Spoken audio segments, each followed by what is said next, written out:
আগামী 18ই কার্তিক রাস পূর্ণিমা। ওটাকে কি পূর্ণিমা বলা হয়? দামোদর পূর্ণিমা। দামোদর পূর্ণিমা কেন বলা হয়? ওই দিন কিন্তু দামোদর ব্রত, জোরে বলুন, ওই দিন শেষ হচ্ছে। এই জন্য দামোদর পূর্ণিমাতে আপনাদের একটা কাজ আছে। রাস পূর্ণিমার দিনে সবাই রাধারানীর পুজো করবেন, কৃষ্ণের পুজো করবেন, একটু ভাগবত পাঠ করবেন, একটু গীতা পাঠ করবেন, ভগবানের পুজো করে একটু পরমান্ন দেবেন। সেই পরমান্ন বাড়ির বাচ্চাদেরকে দেবেন, সেবা করাবেন, দেখবেন খুব লাভ আছে। বৈষ্ণবকে সেবা করাতে পারলে অনেক ভালো, এটা করবেন। দ্বিতীয়ত শুনবেন মায়েরা, এই রাসলীলা ভগবান করেছিলেন কখন? এই কার্তিক মাসে করেছিলেন, শরৎকালে রাস পূর্ণিমা রাসলীলা করেছিলেন। রয়াকার দন্তস্বরাস, রয়াকার তালবসরাস, রয়াকার মধ্যনস্বরাস। রয়াকার দন্তস্বরাস হচ্ছে রাস, আর রয়াকার মধ্যনস্বরাস মানে হচ্ছে ঘোড়ার লাগাম। আর রয়াকার তালবসরাস আপনার চাষিবাসী লোক তো ধানকে সে রাস করেন না, বলে না, ওই জন্য হচ্ছে সেটা রাস। ভগবান শ্রীকৃষ্ণ রাস করেছিলেন। ভগবান ও পিতারাত্রি শারদোৎফুল্ল মল্লিকা বিস্ফরন্তু মনশ্চক্রে যোগমায়া মুপাসিতা। এই হচ্ছে রাস। রাসে ব্রজগোপীরা গোবিন্দের কাছে ছুটে গিয়েছিল বাঁশি শুনে। আজকে সবচেয়ে আশ্চর্যের ব্যাপার, আপনার যেখানেই থাক, যে গ্রামেই থাক বা বাড়িতে থাক, আপনারা ছুটে এসছেন ব্রজগোপীর মতো পাগল হয়ে ভগবানের কথা শুনবার জন্য। কিন্তু একটা সুন্দর শিক্ষা বলে যায় মায়ের, যে যেখানে বসে আছেন, একটা দামি কথা বলে যায়। শ্রীমদ্ ভাগবত গীতায় ভগবান পরিষ্কার করে বলেছেন, আস্তে, শ্রীমদ্ ভাগবত গীতায় ভগবান পরিষ্কার করে বলেছেন, মায়েরা যতই উলুধ্বনি দেন, হরিধ্বনি দেন, আর যতই কৃষ্ণ বলে নাচুন, কোনো কিছুতেই লাভ নাই যদি একটা জিনিস না করেন। কি বলুন তো? শাস্ত্র বলেছে যে স্বামী সেবা না করে। সতী নারী তারা সকালবেলায় ঘুম থেকে উঠে স্বামীর পা ছুঁয়ে প্রণাম করে যায়। আপনার এতজন মা এসছেন, কে কে সকালবেলায় স্বামীকে পা ছুঁয়ে প্রণাম করেন? হাত তুলে দেখান দেখি। এতদিন পরে দাদারা ভাবছে, এতদিন পরে আপনি আমাদের হয়ে বললেন, কেউ বলে না। আচ্ছা বেশ বেশ বেশ, আস্তে আস্তে আস্তে। আচ্ছা, অনেকে হাত তুলেছিল, তবে গোটা হাত তুলে নাই, হাফ হাত। মানে ভালোবাসা থাকলে পা ছোবো, আর না থাকলে কিন্তু পা ঠেলে দেবো, নাকি? এইদিকে এইদিকে এইদিকে মায়েরা, শাস্ত্রের কথা বলে যায়, সকালবেলায় ঘুম থেকে উঠে স্বামীকে প্রণাম করবেন। যা হয়েছে হয়েছে, এতদিন পেরিয়ে গেছে, আজ কীর্তন শুনে কাল সকালে সবাই স্বামীকে প্রণাম করবেন। আর দাদারা সব পাগুলো একটু ধুয়ে মুছে শোবেন, আপনাদের প্রণাম হবে। হ্যাঁ হ্যাঁ, এইদিকে মায়েরা, আসলে আপনার স্বামীর সঙ্গে আপনার সম্পর্ক আছে কি কি একটু বলে যায়। আপনার স্বামী হলো আপনার গুরু, জোরে বলুন হ্যাঁ না না। আপনারা হ্যাঁ বলছেন, মায়েরা সব করছে। আপনার স্বামী আপনার গুরু, জোরে বলুন। দাদারা বলছে কি যে হয়, ওটা বাড়ি না গেলে বুঝবেন না। আচ্ছা, আপনার স্বামী আপনার দেবতা। আপনারা হ্যাঁ বলছেন তো, দু চারজন করছে। আপনার স্বামী আপনার রোগের ওষুধ। আপনার স্বামী আপনার বাবা। বাবা হয় না? তাই হয় না? অনেকে ভাবছে অনেক কীর্তন শোনাম, বাবা হয় স্বামী, জানলাম না। আচ্ছা, আপনার স্বামী আপনার ছেলে হয়, ভাই হয়। বাবা কিন্তু পরিষ্কার সবাই হ্যাঁ দিয়ে যাচ্ছে, মানে 10টা প্রশ্নতে 3টে ঠিক আর 15টা 7টা ভুল, ও সবাই টিকমার্ক দিয়ে দিয়েছে, লেগে তো যাবে, যা হবে হবে কি না। না, উনি কিন্তু জেনে বলছেন, উনি জেনে বলছেন, খুব সুন্দর বলছেন, খুশি হলাম আপনার কথা। সবাই শুনেন মায়েরা, আপনার স্বামী আপনার বাবা হয়, তার প্রমাণ আমি শাস্ত্রে যুক্তি দেবো। বিষ্ণুপ্রিয়া যেদিন নিমাই সন্ন্যাস নিয়ে চলে যাবে, সেদিন বিষ্ণুপ্রিয়াকে বলেছিল, নিমাই প্রিয়া তুমি বাপের বাড়ি চলে যাও। বিষ্ণুপ্রিয়া বলেছে, এটা কি বাপের বাড়ি নয়? তুমি আমার বাবা, তুমি আমার ছেলে, তুমি আমার ভাই, তুমি আমার ইহকাল, তুমি আমার পরকাল, তুমি আমার বন্ধু। সঙ্গে সঙ্গে নিমাই বলেছিল, আমি তোমার বাবা? বলে হ্যাঁ। তুমি কত বড় পণ্ডিত আমি জানি না, তোমাকে লোকে পণ্ডিত বলে। তো নিমাই বলছে, আমাকে লোকে পণ্ডিত বলে, আমি জানি না স্বামী কখন বাবা হয়, স্বামী কখন ছেলে হয়, তুমি কি করে জানলে? বিষ্ণুপ্রিয়া বলছে, তুমি জানো না, কিন্তু আমার বাবা হচ্ছে সনাতন মিশ্র, সেও পণ্ডিত। আমি তার কাছ থেকে জেনে দিয়েছি যে স্বামী কখন বাবা হয়, স্বামী কখন ছেলে হয়, বুঝিয়ে দিচ্ছি। অন্নদানে পিতা সম, রতিদানে পতি। অন্নদানে পিতা সম, রতিদানে পতি। অন্নদানে পিতা সম, রতিদানে পতি। অন্নদানে পিতা সম, রতিদানে পতি। মেয়েদের যখন বিয়ে হয় না, অন্ন জোগাড় করে কে? জোরে বলুন। অন্ন জোগাড় করে বাবা। আজ কে জোগাড় করে? বাবা। আর যখন বিয়ে হয় তখন কে জোগাড় করে? স্বামী। স্বামী হলো অন্নদাতা, পিতা। শাস্ত্র বলছে যে স্ত্রীর সব চাইতে বড় ধর্ম হচ্ছে পতি সেবা করা। ভালো করে শুনলেন, পতি সেবা করা।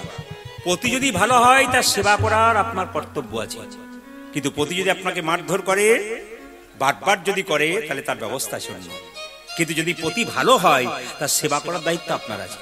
দেখুন, পণ্ডিতরা বলেছেন যে একজন স্ত্রী একটা স্বামীর মানসিক রোগের ওষুধ। শুনবেন ভালো করে, একজন স্ত্রী একজন স্বামীর মানসিক রোগের ওষুধ। কেন বলুন তো? একজন স্বামী যদি খারাপ রাস্তায় যায়, একজন স্ত্রী তার ভালোবাসায় তার স্বামীকে ভালো করে দিতে পারে। একজন স্বামী সারাদিন পর কাজ থেকে ফিরল, স্ত্রীর ভালোবাসাতে স্বামীর ক্লান্তি দূর হয়ে গেল। আমাদের দেশের মেয়েদের কিরকম সম্পর্ক দেখুন। স্বামীজিকে একজন ইংরেজ জিজ্ঞেস করেছিল যে আচ্ছা, আমাদের ইংরেজদের মেয়েরা একে অপরের সঙ্গে হাত মেলায়, তোমাদের ভারতবর্ষের মেয়েরা পুরুষের সঙ্গে অন্য পুরুষের সঙ্গে হাত মেলায় না কেন? স্বামীজি বলেছিলেন যে তোমাদের ইংরেজদের যিনি মহারানী, তার সঙ্গে কি মহারানী কি সবার সঙ্গে হাত মেলায়? বলে না, মেলায় না। বলছে আমাদের ভারতবর্ষে যত নারী আছে সবাই মহারানীর মতো, এরা কোনো পুরুষের সঙ্গে হাত মেলাবার প্রয়োজন মনে করে না, সবাই মহারানীর মতো। কত সম্মান দিয়েছে স্বামীজি। স্বামীজি বলেছেন যে সমাজে নারীকে সম্মান দেওয়া হয় না সে সমাজ কোনোদিন উন্নতি হয় না, যে সংসারে নারীকে সম্মান দেওয়া হয় না সে সংসার কোনোদিন উন্নতি হয় না। আর যেখানে মায়েদের সম্মান নাই সেই জায়গাতে উন্নতি নাই। কেন বলুন তো? প্রতিটি অনুষ্ঠানে মায়েদের সংখ্যা বেশি, এবং মায়েরা যদি ভক্তিমতী হয় সংসার উপরে উঠতে পারে। নারী যদি নারীর মতো হয় ওপরে ওঠে, আর নারী যদি আনাড়ি হয় তবে পুরুষ একবার নিচে নেমে যায়। নারী পুরুষের সম্পর্কটা কেমন? স্বামী আর স্ত্রীর সম্পর্ক কেমন? দাঁত এবং জিভের মতো। দাঁত আগে থাকবে, জিভ পেছনে থাকবে। স্ত্রী সবসময় পেছনে থাকবে, স্বামী আগে থাকবে। কেন বলুন তো? যদি কেউ গুঁতো মারে বা একটা কাউকে মারে, তা দেখবেন দাঁতটা প্রথমে ভাঙবে, তবে জিভকে আঘাত দিতে দেবে না, দাঁত আগে যাবে। কিন্তু দেখবেন মায়েরা দাঁত আর জিভের মতো। কেন? কিন্তু যদি কোনো দাঁতে কিছু লেগে থাকে তাহলে জিভ কিন্তু খুঁচে খুঁচে দাঁতের সমস্ত কিছু বার করবে। স্বামীর যদি কোনো দোষ থাকে, স্ত্রী খুঁচে খুঁচে খুঁচে খুঁচে ওর দোষ ভালো করার চেষ্টা করবে। না, আমি ভুল বলছি না ঠিক বলছি, বিচার করবেন কথাগুলো। হ্যাঁ, আমাকে একজন বাবা বললেন যে এমন কথা বলে যাবেন যেন মানুষের ভেতর পর্যন্ত ঢুকে যায়। তা কতটা ঢুকছে আপনাদের জানি না, আমি একটু ঢুকিয়ে দিয়ে যাই। আর স্বামী স্ত্রীর সম্পর্ক কেমন? চোখ এমন হাতের মতো। চোখ যদি কাঁদে হাত ব্যথা, হাত যদি ব্যথা পায় তবে চোখ কাঁদবে, আর চোখ যদি কাঁদে তবে হাত তার জল মুছিয়ে দিবে। এরকম স্বামী স্ত্রীর সম্পর্ক হলে কে বলছে ভগবান আপনার বাড়ি আসবে না? স্বামী স্ত্রীর সম্পর্ক মধুর করুন। একটু রাসের কথা যখন বললাম তখন সবাই লক্ষ্য করুন, ভগবান শ্রীকৃষ্ণের কাছে রাত্রিবেলা যখন ব্রজগোপীরা গিয়েছিল, কৃষ্ণ বলেছিল তুমি ফিরে যাও তোমার পতির কাছে, স্বামী পুত্র কন্যা সংসার ছেড়ে তোমার কুল আছে, চলে যাও ওখানে। সঙ্গে সঙ্গে ভগবানকে ব্রজগোপীরা বলেছিল যেতে পারি, একটা প্রশ্নের উত্তর দিলে তবে যাবো। সবাই শুনবেন, ব্রজগোপীরা কত বুদ্ধিমান। একটা প্রশ্নের উত্তর দিলে তবে যাবো। কি প্রশ্ন? দেখুন, কৃষ্ণকে প্রশ্ন করছে, উত্তরটা দিন। আপনারাও দেবেন, ধীরে আপনারা উত্তরটা দেবেন। দেখুন, কৃষ্ণকে ব্রজগোপীরা বলছে একটা ছেলে মেয়ে নতুন বিয়ে করেছে, কৃষ্ণ শুনছে, বলে করলো। করার পর মেয়েটি ছেলেটিকে বলছে আমি তোমাকে ছেড়ে কোথাও যাব না, আর ছেলে বলছে আমি তোমাকে ছেড়ে কোথাও যাব না। একদিন বিরাট অভাব দেখা গেল, পাড়ার লোকেরা ছেলেটিকে বললো চল বাইরে কাজে যাব। মেয়েটিকে বললো শুনছো গো, একবার কাজে যাব, পয়সার দরকার আছে। স্ত্রী বললো না, ডাল ভাত খাবো, শাক ভাত খাবো, লবণ ভাত খাবো, তবু আমরা দুজন একসঙ্গে থাকবো, তোমাকে আমি ছাড়তে চাই না। স্ত্রী বললো আমি তোমার মুখ না দেখে কোনোতে থাকতে পারি না, আমি তোমাকে ছাড়তে চাই না।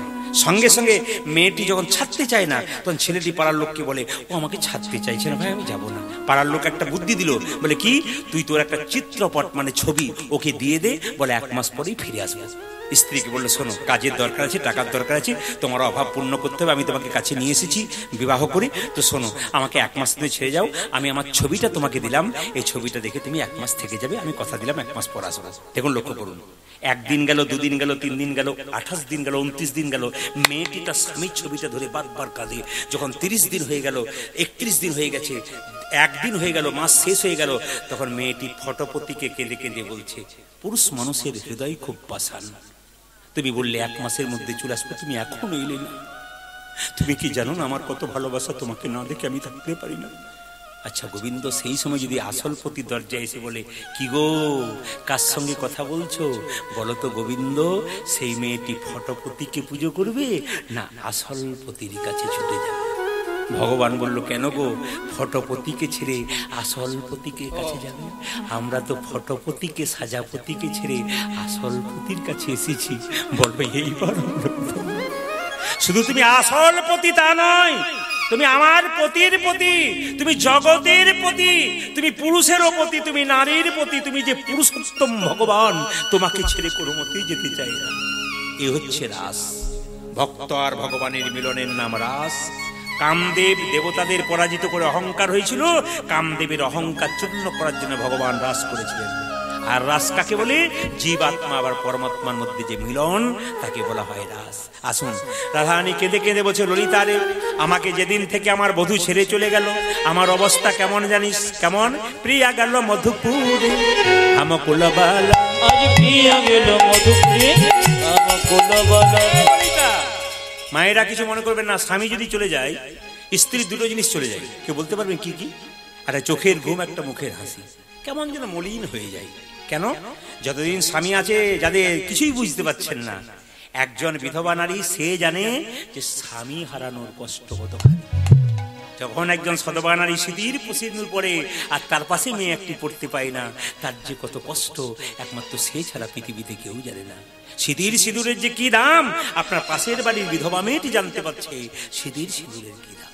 তাই কেঁদে কেঁদে বলছে, প্রিয়া গেল মধুপুর আমকুল বালা, প্রিয়া গেল মধুপুরে আমকুল বালা। আমার বধূ যতদিন বৃন্দাবনে ছিল, আমি ফুলের মালার মতো ছিলাম। আমার বধূ চলে গেল, ফুলের মালার মতো ফেলে দিয়ে চলে গেল। যে আমি কীর্তন করতে এসেছি, আমি ওনারা কীর্তন করেছেন, আমাদের বাড়িতে বাসা আছে, মালা পরিয়েছেন, মালা ওখানে খুলে দিয়ে আমি চলে যাবো যেখানে যাবেন। তাহলে আমার বধূ আমাকে মালার মতো বৃন্দাবনে রেখেছিল, যখন চলে গেল মালার মতো ফেলে দিয়ে চলে গেল।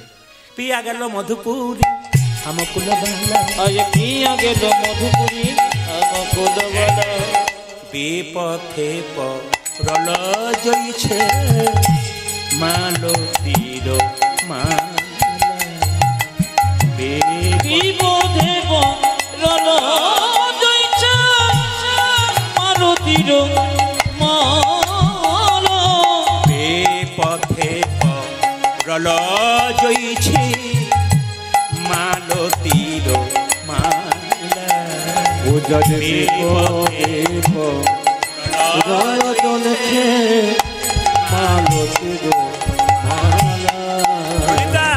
ওরে আমার দশা তেমনি হলো। এই দেহটা আমাদের মারা যায়, আত্মা মারা যায় না। প্রশ্ন করবেন, প্রদীপ পাল যেদিন মারা যাবে তার আত্মা কোথায় যাবে? আর ইনারা যেদিন মারা গেছেন এদের আত্মা কোথায় গেছে? শুনে নিন একবার, ভাগবতীয় কথা, এ কোনো বাইরের কথা নয়, শাস্ত্রের কথা। আমি সংস্কৃত শ্লোককে ভেঙে বলছি, মন দিয়ে। এই যে হরে কৃষ্ণ, মন দিয়ে শুনবেন। বলছে দেহটা মারা যায়, আত্মা মারা যায় না। তার প্রমাণটা কি দেখে নিন। বলছে যে যেমন কর্ম করবে তার কর্ম অনুযায়ী জন্ম হবে। মানুষ কুলে জন্মগ্রহণ করে কেউ যদি পশুর মতো কর্ম করে, পরের জন্মে তার পশু কুলে জন্ম হবে। মানুষ কুলে জন্মগ্রহণ করে কেউ যদি মানুষের মতো কর্ম করে, পরের জন্মে মানুষ হবে। আর মানুষ কুলে জন্মগ্রহণ করে কেউ যদি মহাপুরুষের মতো কর্ম করে, মহামানবের মতো কর্ম করে, তার দ্বিতীয় জন্ম হয় না, তার গোবিন্দের চরণ প্রাপ্ত হয়। কেমন? আপনাদের প্রচুর ধান লাগিয়েছেন, যে ধানকে সেদ্ধ করে মাঠে ছড়াবেন ও যেমন দ্বিতীয় গাছ হয় না, সেরকম যে দেহ হরিনামে সিদ্ধ হয়ে যায় তার দ্বিতীয় জন্ম হয় না, তার গোবিন্দের চরণ প্রাপ্ত।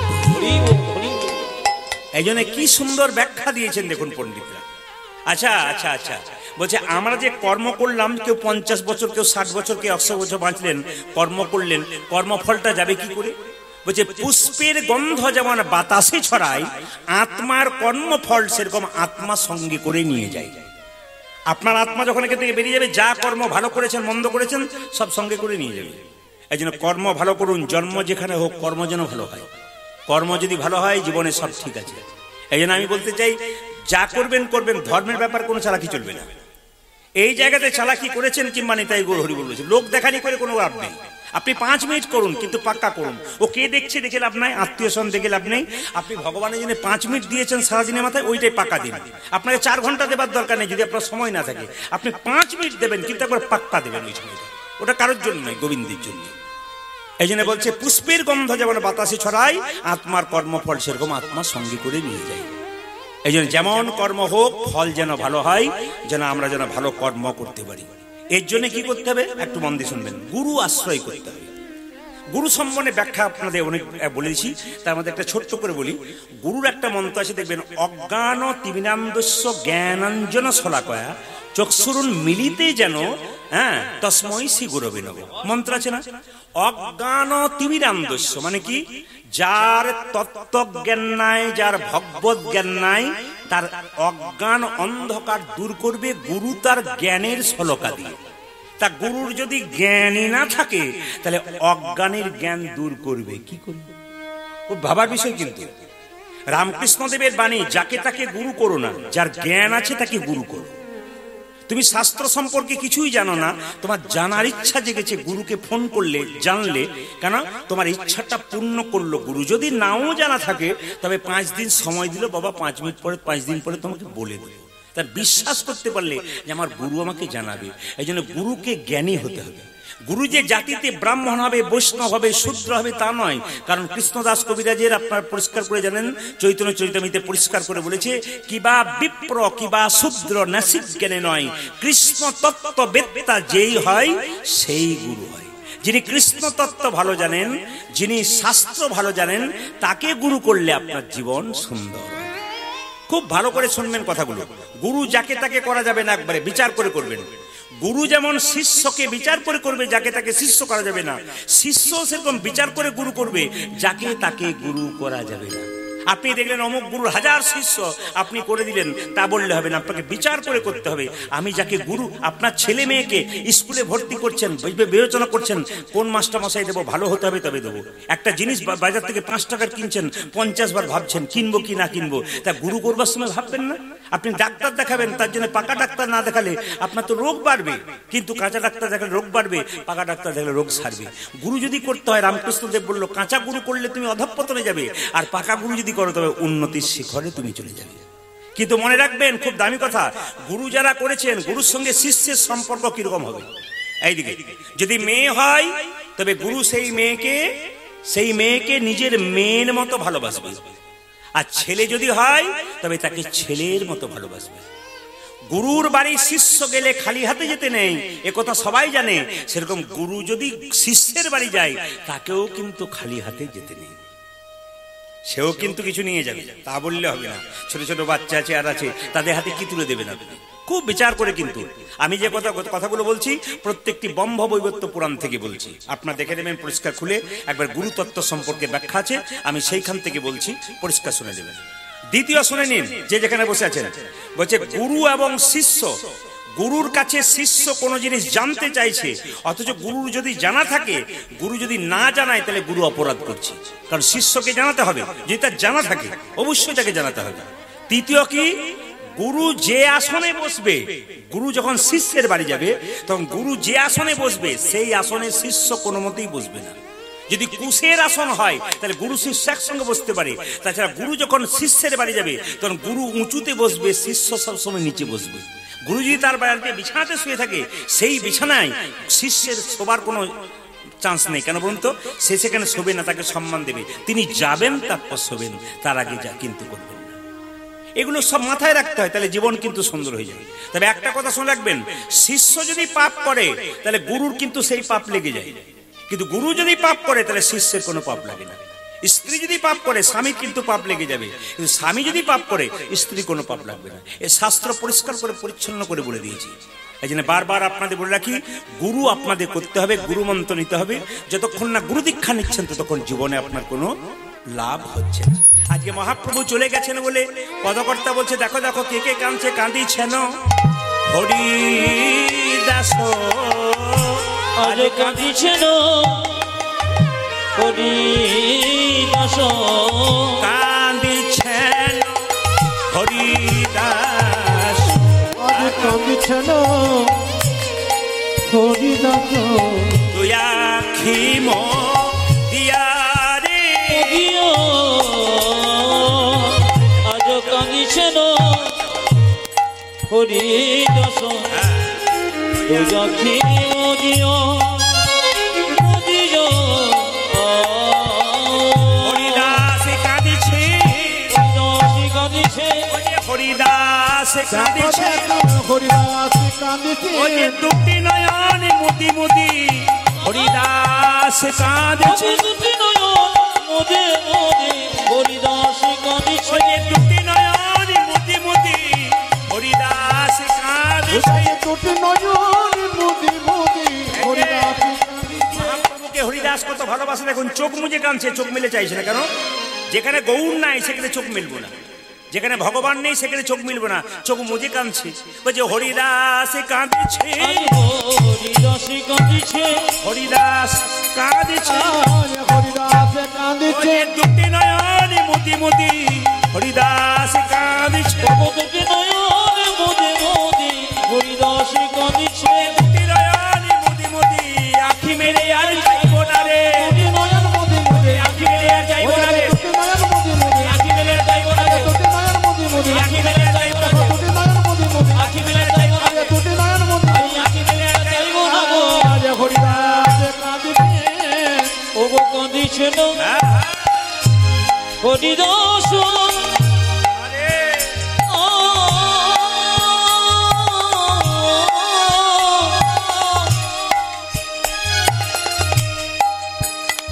আমার তুই আখি মোদিয়া রে, আগে দুয়াকে মুদিয়া দুয়াকে মুদিয়া। আর কে কাঁদছে? সচী মাতা কেঁদে কেঁদে বলছে, ওরে গৌর তুই কোথায় গেলি, ওরে নিমাই তুই কোথায় গেলি? যাকে দেখছে তাকে বলছে, তোমরা দেখেছো নাকি, দেখেছো নাকি, কেউ কি দেখেছো নাকি, দেখেছো নাকি? দেখেছো নাকি, দেখেছো নাকি? দেখেছো নাকি দেখেছো নাকি কোন পথে আমার নিমাই গেছে, দেখেছো নাকি, দেখেছো না? ওগো কোন পথে আমার নেমাই গেছে, দেখেছো নাকি, দেখেছো না? কোন পথে আমার নিমাই গেছে, দেখেছো নাকি, দেখেছো না? কোন পথে আমার নিমাই গেছে দেখেছো নাকি দেখেছো নাকি মায়ের যদি ছেলে চলে যায় তাহলে মায়ের যে কি অবস্থা হয়, যার ছেলে গেছে সে ছাড়া কেউ জানে না। সচী মাতা কেঁদে কেঁদে বলছে যাকে দেখছে, হ্যাঁ গো আমার নিমাইকে সকাল থেকে দেখতে পাচ্ছি না, বলো তোমরা দেখেছো নাকি, দেখেছো না? তোমরা দেখেছো নাকি, দেখেছো না? হ্যাঁ, দেখেছো নাকি, দেখেছো না? তোমরা দেখেছো নাকি দেখেছো না ও যে কোন পথে আমার নিমাই গেছে, দেখেছো নাকি, দেখেছো না? ওগো কোন পথে আমার নেমাই, ও যে জানো যদি বলে দাও হে, আমার নিমাই গেছে জানো যদি বলে দাও রে, আমার নিমাই গেছে জানো যদি দাও না বলে, দেখেছো নাকি দেখেছো নাকি ও গো সচী মাই কাঁদে, নিমাই নিমাই, ও গো প্রতিধ্বনি কহে সে তো নাই না। সচিমা কাঁদে নিমাই নিমাই,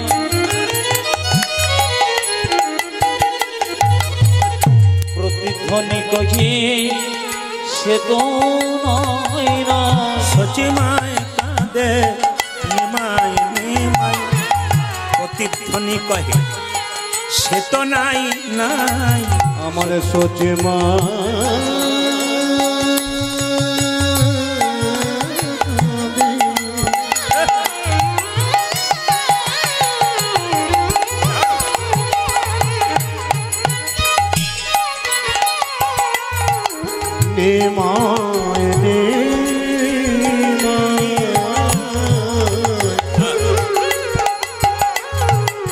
প্রতিধ্বনি কহে সে তোমায় না নদিয়ার নিমাই, নদিয়াই নাই, আমার নদিয়ার নিমাই, নদিয়াতে নাই, নদিয়ার নিমাই, নদিয়াতে নাই। নদিয়ার নেমায় নদিয়াতে ও যে নদিয়া ছেড়ে চলে গেছে রে, নদিয়ার নিমাই, নদিয়াতে নাই। তোমার নদিয়া ছেড়ে নাই চলে গেছে, ও যে নদিয়ার নিমাই, উলধ্বনি মায়েরা, ও যে নদিয়া ছেড়ে চলে গেছে, নদিয়ার নিমাই, নদিয়াতে নাই, নদিয়া ছেড়ে চলে গেছে নদিয়ার নিমাই, নদিয়াতে নাই, নদিয়ার নিমাই, নদিয়াতে। নদিয়াতে নাই একবার জোরে জোরে বলুন তো রাধা রানী কি।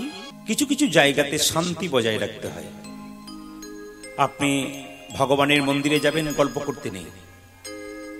দেবদেবীর মন্দিরে পূজা দিতে যাবেন আর ঘর সংসারে গল্প করবেন, ভগবান পূজা নেবে না, দেবদেবী পূজা নেবে না। ওখানে পূজা দিতে গেলেন এক মনে, মনটা ওইখানেই রাখতে হবে, মন অন্যদিকে চঞ্চল হলে হবে না।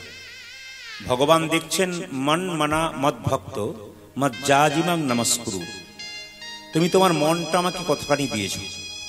এই যে কীর্তন শুনতে এসছেন আপনারা, আমি প্রদীপ পাল জানতে পারছি না আপনাদের মনের ভেতরে কি হচ্ছে, কিন্তু স্বয়ং ভগবান বুঝতে পারছেন আপনারা যে কীর্তন শুনছেন, কে কোন মনোভাব নিয়ে শুনছেন আর কার মন কোথায় পড়ে আছে প্রদীপ পাল জানবে না, কিন্তু তিনি অন্তর্যামী, আমাদের অন্তরের কথা তিনি জানতে পারেন। এই জন্য বারবার নিবেদন রইল, কীর্তন চলাকালীন কেউ যদি গল্প করেন তাহলে পাশের জন আপনাকে দেখে বড় বিরক্ত হয়।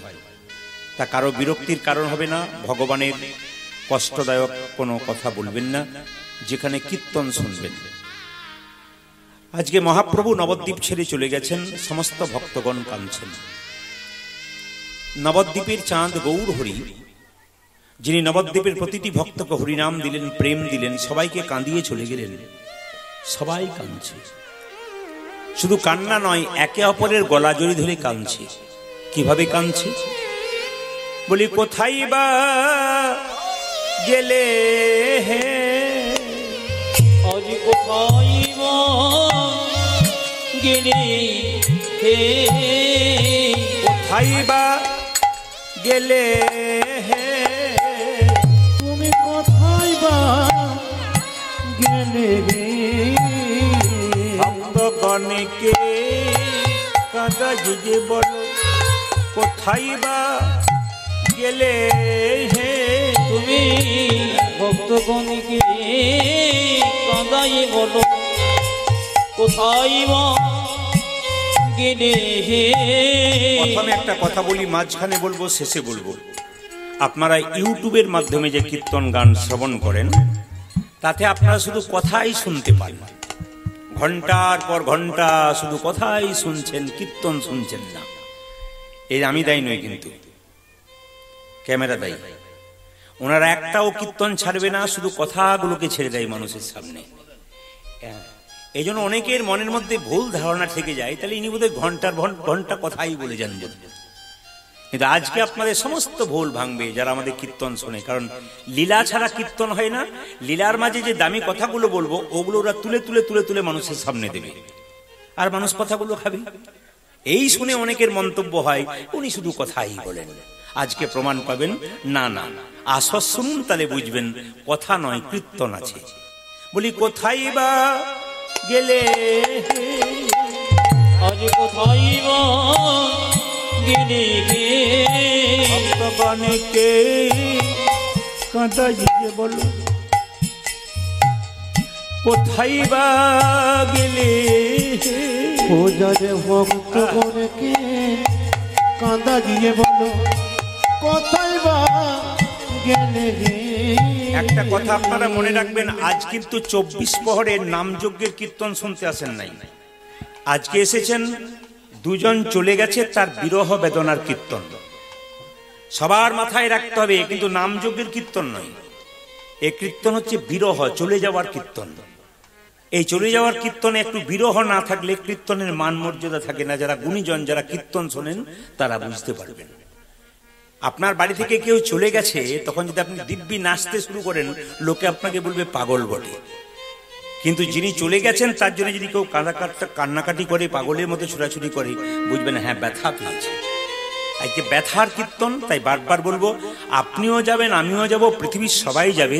যেতে যখন হবে ওনাদের দিকে তাকান। একদিন ওনারা আপনার বয়সে ছিলেন, তখন দিব্যি সুন্দর ছিলেন, কিন্তু এই যে দেখতে পাচ্ছেন এই চেহারা, একদিন ছেড়ে চলে গেছেন। আমাদেরও চলে যেতে হবে, তবে কে কখন যাবে কেউ জানে না।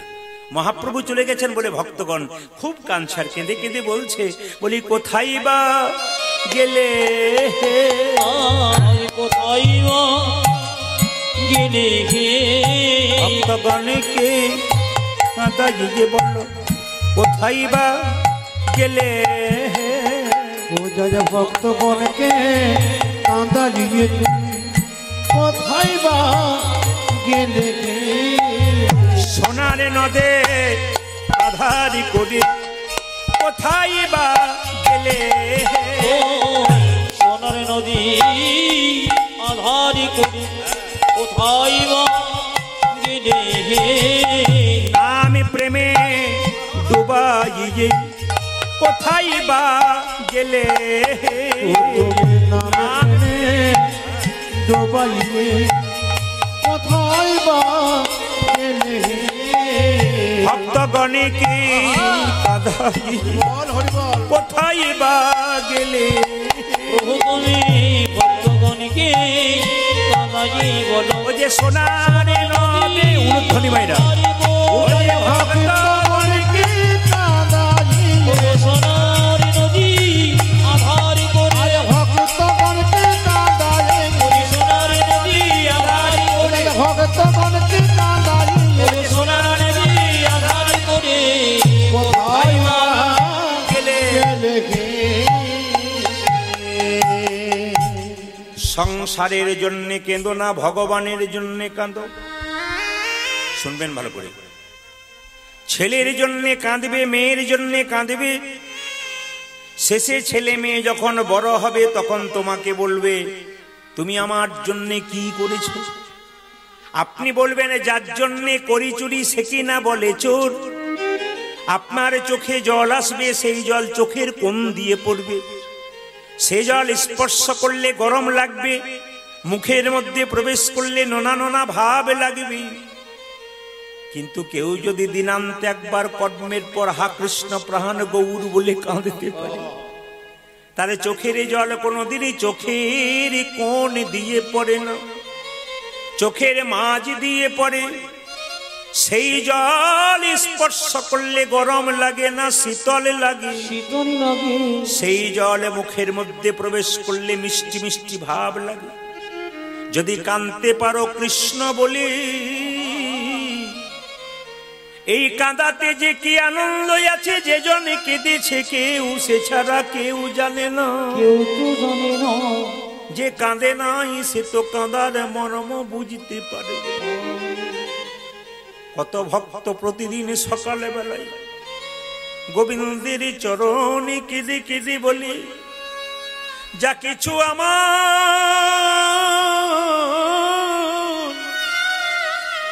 সকলই তোমার, সকলই তোমার, আমার কেবল তুমি জীবনে মরণে জন্মে জন্মে প্রাণনাথি হইও প্রাণনাথী হইও তুমি।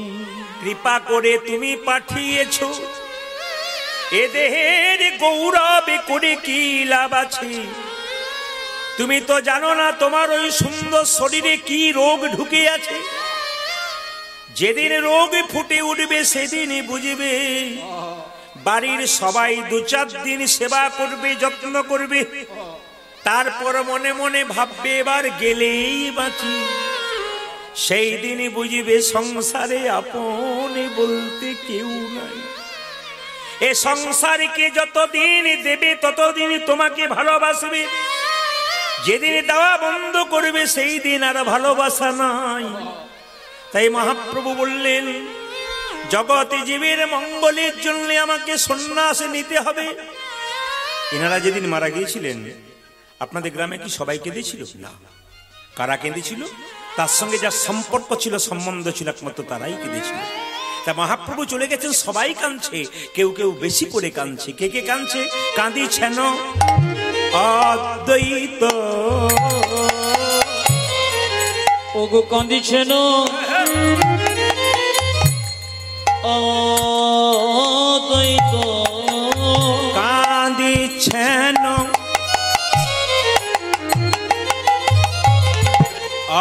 অদ্বৈত,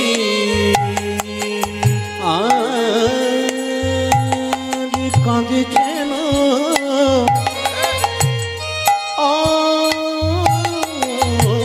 অদ্বৈত।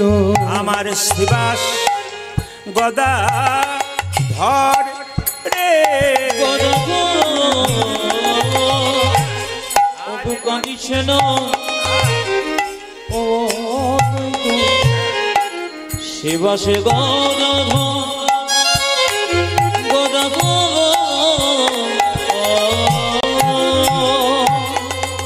বাসুদেব বাসুদেব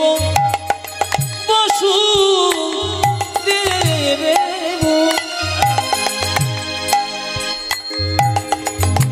দত্তকালে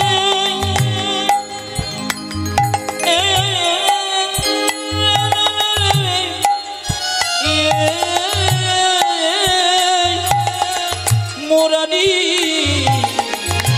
বকে আহারে আহারে কাঁদে রে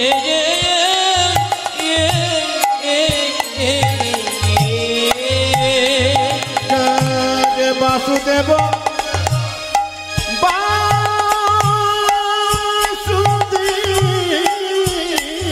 বাসুদেব দত্তকালে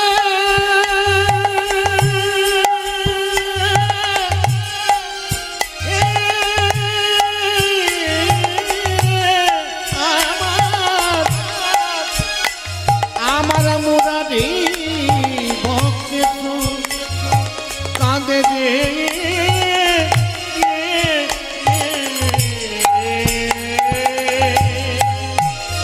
আমার অদ্বৈত কাঁদিছে আমার অদ্বৈত কাঁদিছে অদ্বৈত কাঁদিছে দেখো অদ্বৈত কাঁদিছে ও যে প্রভু তুমি কোথায় গেলে অদ্বৈত কাঁদিছে বলো প্রভু তুমি কোথায় গেলে অদ্বৈত হ্যাঁ কাঁদিছে প্রভু তুমি কোথায় গেলে অদ্বৈত কাঁদিছে বোঝালে প্রভু তুমি কোথায় গেলে অদ্বৈত কাঁদিছে হা গৌর প্রাণ গৌর বলে অদ্বৈত কাঁদিছে গৌর প্রাণ গৌর বলে অদ্বৈত কাঁদিছে হা গৌর প্রাণ গৌর বলে অদ্বৈত কাঁদিছে হাগর প্রাণ গৌরী বলে অদ্বৈত কাঁদিছে যে প্রভু তুমি কোথায় গেলে অদ্বৈত কাঁদিছে বলে প্রভু তুমি কোথায় গেলে হা গৌর প্রাণ গৌর বলে প্রভু তুমি কোথায় গেলে হা গৌর প্রাণ গৌর বলে প্রভু তুমি কোথায় গেলে হাগর প্রাণ গৌর বলে তুমি কোথায় গেলে হা গৌর প্রাণ গৌর বলে প্রভু তুমি কোথায় গেলে হা গৌর প্রাণ গৌর বলে প্রভু তুমি কোথায় গেলে হা গৌর প্রাণ গৌর অদ্বৈত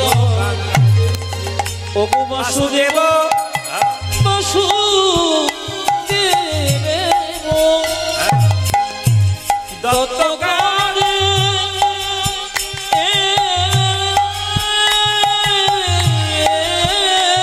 হরে মোরারি বকে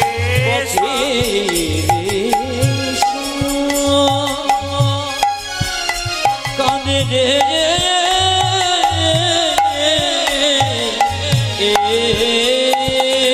মোরারে বকে সার মোরারে বকে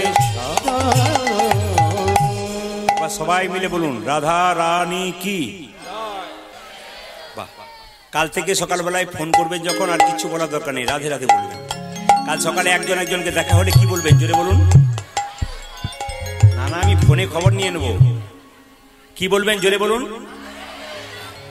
বৃন্দাবনে কেউ যদি গেছেন তাহলে দেখবেন সবসময় রাধে রাধেই চলছে আপনার রাধে রাধে বলুন কেন বলুন তো ভগবান শ্রীকৃষ্ণ বলেছেন যে যে রাধা নাম করে সে আমাকে বিনামূল্যে কিনে নেয় আমি যে রাধার দাস ইহাতে সন্দেহ যার কোটি কোটি যুগ ভজয় আমার সকল ভজনা বিফলে যায় আমি যে রাধার দাস এতে যদি কারো সন্দেহ থাকে আর কোটি কোটি যুগ ধরে যদি আমাকে ভজনা করে সব ভজনা তার বিফলে চলে যায় কি সুন্দর বলেছেন এই জন্য আপনারা যদি কেউ রাধে রাধে বলতে পারেন কৃষ্ণকে বিনামূল্যে কিনে নেবেন তাই যাকেই দেখবেন সকালবেলায় কি বলবেন জোরে বলুন আরো জোর সে বলনা পারেগা दोनों हाथ उठा के बोलो আমি শুনতে পাচ্ছি না কিন্তু জোরে বলুন রাধে রাধে চলুন চলো রে মনে বৃন্দাবন ধাম চলো রে মনে বৃন্দাবন ধাম रति जा राधे राधे मिलेंगे कुंज बिहारी मिलेंगे चलो मनो बृंदावन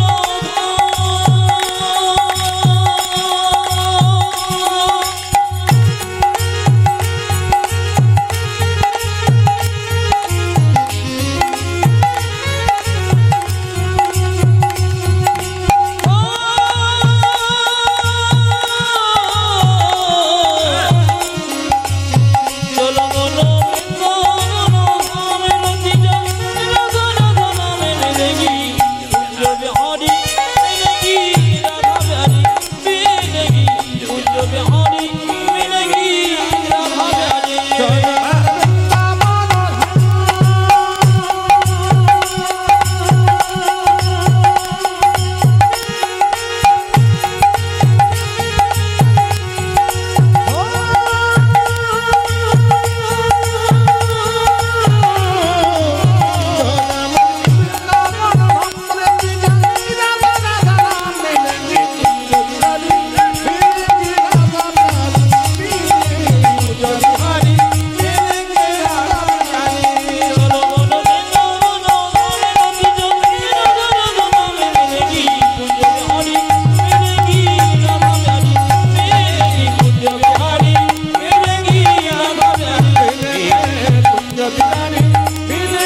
राधा नाम है ओ सब धामे से सब धामे से सब धामे से प्रिय वृंदावन नाम है सबसे मीठो मधुर से राधा नाम है सब धाम से सब धाम से सब धाम से सब धाम से सब धाम से प्रिय वृंदावन धाम है सबसे मीठा मधु से राधा नाम है देखो सत्य धाम से देखो सत्य धाम से प्रिय वृंदावन धाम है सबसे मीठो मधु से राधा नाम है तेरी पूरन होगी कामरति जा राधा राधा नाम तेरी पूर्ण होगी